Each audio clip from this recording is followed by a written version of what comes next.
I experience a recurring pattern when I take my dog on a walk. Our dog is a boxer, Livy.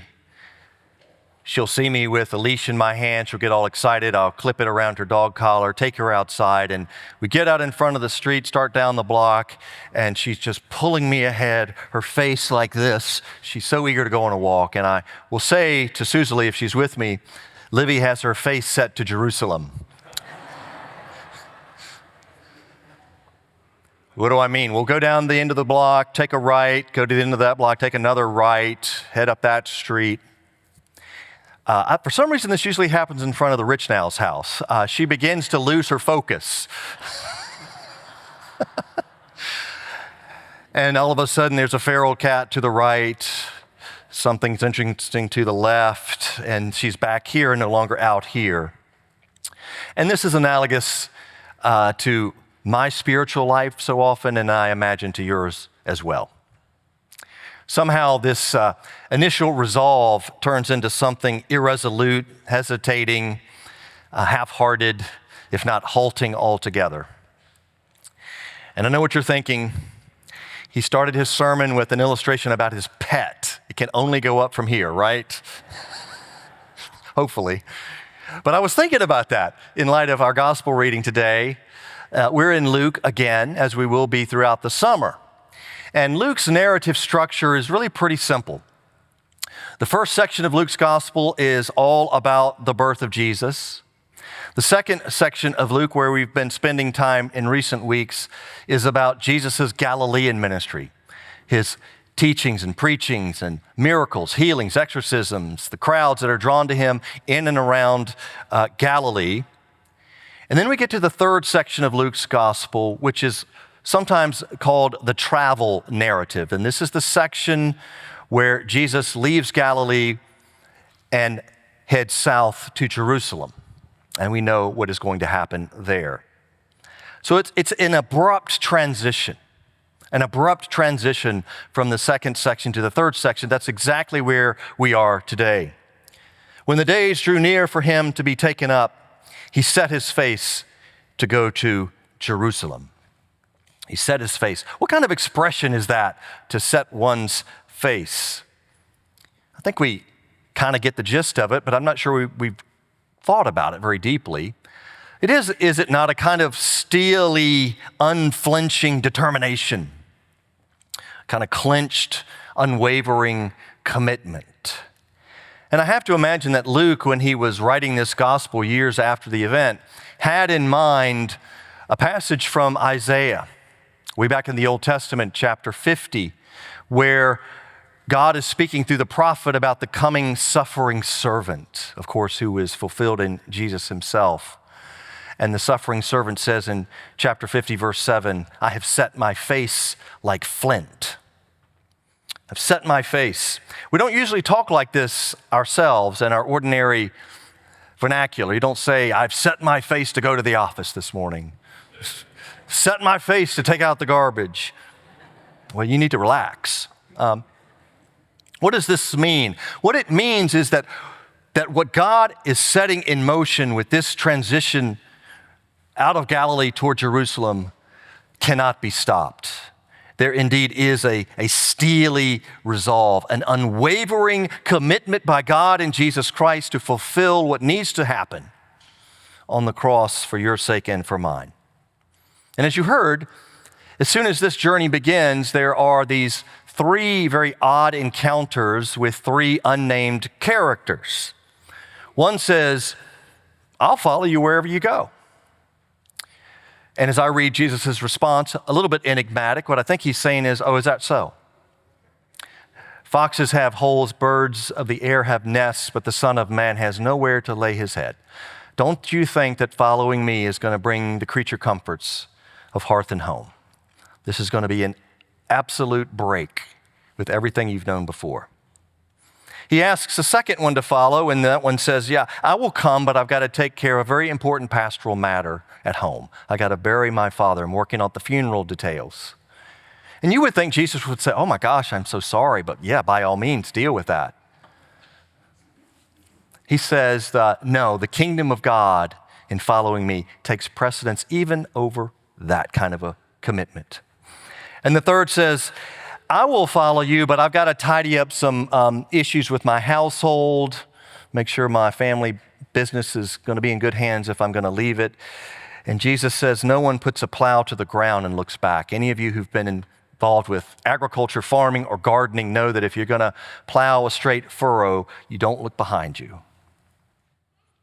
These are odd encounters, and they're odd responses of Jesus to these three unnamed people, but they are illustrative.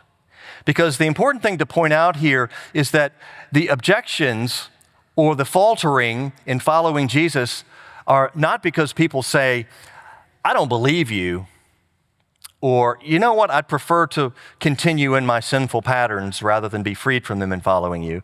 No, the hesitation, the halting is all about good things in life. They have other things that are really important, and they allow that to get in the way of the most important thing of all, which is following Jesus. And my friends, we are all just like that.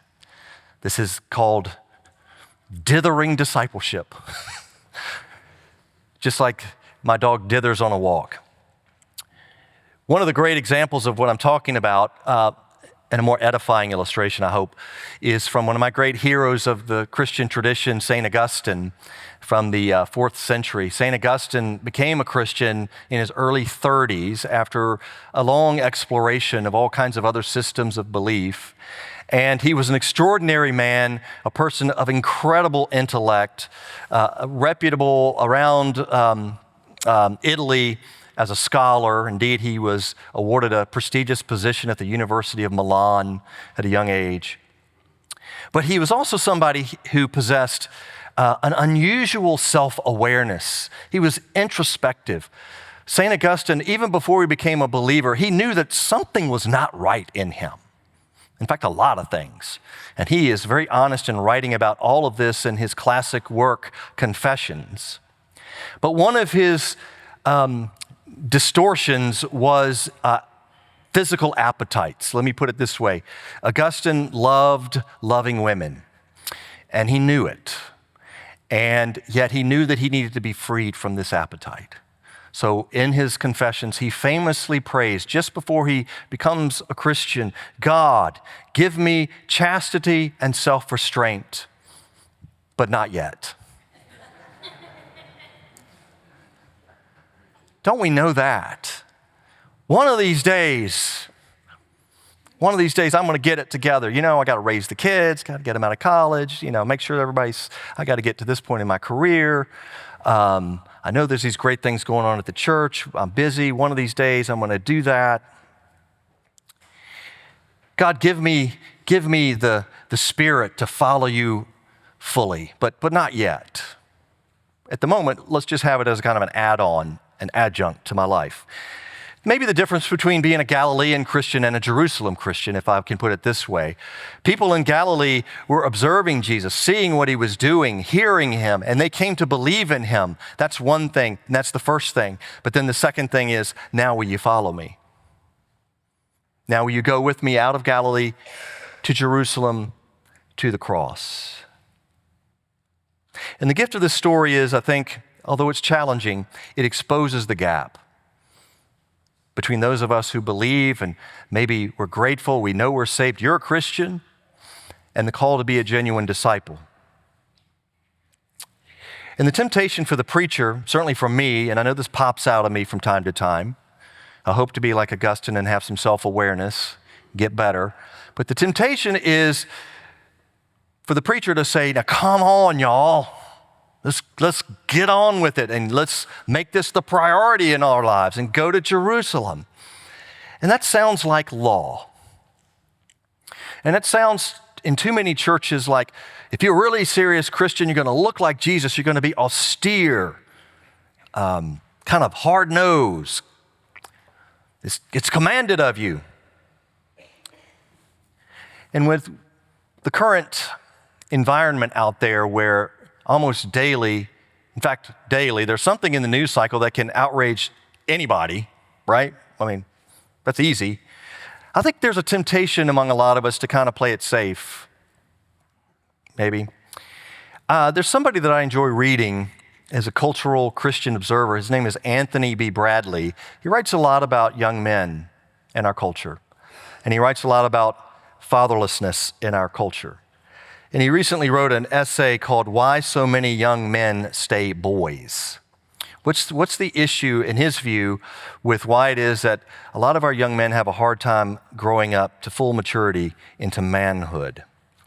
And it's a provocative essay, and I'm even hesitant to share that I've read it because some of you are parents of young men. You're going to read it and think, oh my gosh, I've been a terrible parent to my young son. And that I don't even know if I agree with everything he says, but it is a challenge. And what he's suggesting is that too many young men in our culture do play it safe. You know, where we want to go to college, the kinds of things that we pursue, study, the vision we have for our future is kind of more of the same. And what he advocates is what he calls the Abraham experience. What is the Abraham experience for those of us who know our Bibles?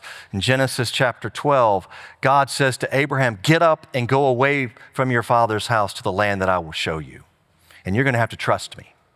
And this is going to be difficult, but it is going to bring you more life than you could ever imagine. I'm quoting Bradley. A life of total safety, easy, and comfort leaves people brittle and fragile. Certainly we see that. He goes on to say, and I'm quoting, the biblical pattern was never one of brief discomfort. It was prolonged wilderness. Real formation requires real exposure. That means being in environments where success is not guaranteed, where failure carries real consequences, where loneliness forces you to build new relationships from scratch, where cultural norms are unfamiliar, where there's no safety net when things go wrong, when you are forced sometimes for the first time in your life to fall to your knees and cry out to God for provision and strength. I think there's a lot of truth in that. Would that we would maybe understand that that is in fact the call not only of Abraham but of Jesus, inviting us to full participation in the cruciform life that may seem austere and scary, and in some ways it is, but it is the one true source of the life that truly is life. And so as your rector, I can exhort you to consider where you might say yes to an Abraham experience right here at the church, right? You know, maybe it is time to say, you know, I'm going to get involved in a small group or a Bible study. I'm going to be a part of a praying ministry here. You know, a lot of us are gone in the summer Sundays, but when I'm in town, I commit to coming to worship. You know, I've been wondering about getting involved in this ministry downtown with people who look very differently from me, and this is the time I'm going to do that. I'm going to step out of my comfort zone. I don't like that phrase, but that's exactly what Jesus is inviting us to consider. And all of what I just shared with you is really good advice. But you know what? It's not the good news. And that's what we're really here to listen to today. What is good news? Because you can never dither your way out of God's grace. That's the good news. It is Jesus' walk to Jerusalem, not mine, thanks be to God, that saves. It is His unwavering commitment, and it is unwavering indeed, that brings that life that truly is life that I'm speaking of. And so we are all at one point or another, and in my case, always at the same time, these three characters, saying on my lips, saying in my heart, my mind, I'd love to follow, but am I truly giving my life to that? And so I do think it is helpful and good news indeed to understand that in the New Testament, there is never any suggestion that we are saved because we finally develop the steely, unflinching resolve. There's never any suggestion either that once we are saved by Jesus Christ and we accept that salvation, that the road of discipleship will come naturally and easily. And the gap here is not so much The gap between what Jesus is doing and going to the cross and our following, that gap is very wide. And it's not to convict us of our failure as much as to convict us of his victory. And that's the call for today. Once again, to reflect on this one who freely obeys the plan of God from the beginning of creation to make all things new, including you and me yet again. Not by urging us to be successful in following him, but through his own following in obedience again to Jerusalem. I end with this verse from Hebrews chapter 12, with which you are familiar, but it is directly relevant to what we are reading today in Luke. Let us run with patience the race set before us, looking to Jesus, the pioneer and perfecter of our faith. Not looking to our failures, but as we look to him, more and more, more and more, and more and more. Yes, we are confessional about our dithering discipleship, but as we see his victory, well, we dither a little less, and a little less, and a little less. Amen.